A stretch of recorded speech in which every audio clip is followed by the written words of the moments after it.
When I first started in this field, it was customary to have black and white headshots with your acting resume. But this has changed since then, and now it's standard to use a color headshot for your auditions. The times change, and of course we need to change with it. So here are some tips for your next headshot photography session. I would recommend going with a solid color over some patterns.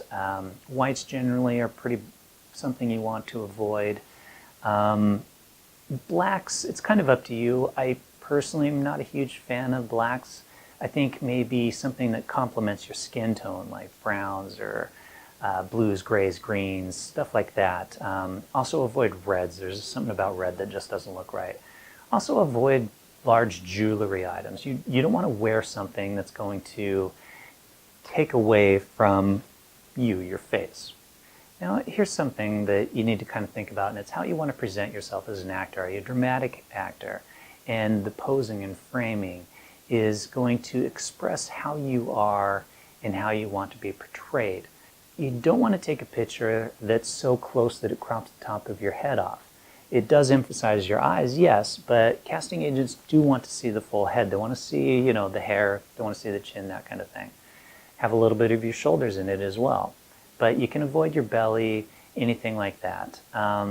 Stick with just kind of a nice, tight headshot cropping. Guys, if you have a beard or something like that, and you're going to have a beard in the audition, that's fine. If you have a beard now, but you're not going to have a beard in the audition, well then have your picture without your beard. Think about that. Also, smiling, not smiling, looking serious.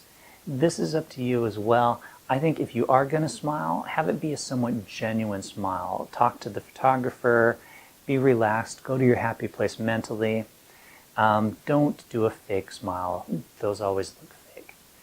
Portrait or landscape, I'm only bringing this one up because I've seen a few pictures come through, or I've seen a few actors that are doing it in landscape, which I think is odd.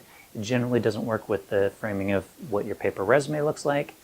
But hey, that one's up to you as well. Maybe you want to stand out by having your photograph in a landscape versus a portrait. Just let your photographer know that so that they know how to take them. You might want to do a few of both. That way you get a choice. Backdrop. This is the other one. You want a backdrop to be reasonably plain. I've got a white backdrop behind me. Often I'll have people do maybe like a gray, or I'll do a black, which I think is kind of nice, especially if you go with a bit of a moody lighting. You can get some light on the backdrop. It makes it stand out really nice. And this seems to be really popular nowadays. Once again, this is what you want to look for in what's going on with trends. If you want to do it outdoors, a lot of people like to have brick walls or stuff like that. That's fine. Just make sure the photographer has the brick wall a little out of focus. Have it not distracting in any way. No graffiti or anything like that behind. Also, pose a little bit. The photographer is sure to help you with this, but a nice angle.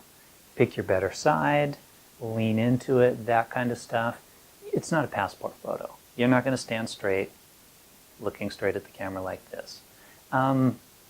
Really think about how you want to be presented as an actor, especially for newer people starting out. I know it's the desire to show your range or whatever. Leave that for later on in life. Leave that for your show reel. Just pick the best pose for you. Relax. Oh, this is so important. It's sometimes so hard to get people to relax, and you need to be relaxed, especially if you're an actor. If you're going into a room full of people staring at you, you might get one or two chances. If you can't relax in front of the camera for a headshot with a photographer, you're going to have a hell of a time doing it at that audition. Makeup. This applies to both men and women, but mostly women. I hate it when people come in and they don't have any makeup on, and then they want me to basically apply makeup in Photoshop. They want me to Photoshop them so that their face looks perfect and all this kind of stuff. But if you had come in with wearing makeup, had your hair combed nicely, that's great. Have that. Don't have any giant bags under your eyes. Don't come into the photo shoot having gone out the previous night so you're all hungover and your eyes are red. Guys, try not to shave that morning. If you can, shave the night before so you don't get those red spots on your face. This is kind of a couple things like that. Think about how you want to present yourself. Don't rely on the photographer to do that for you. I know we love this word, just fix it on the computer later on.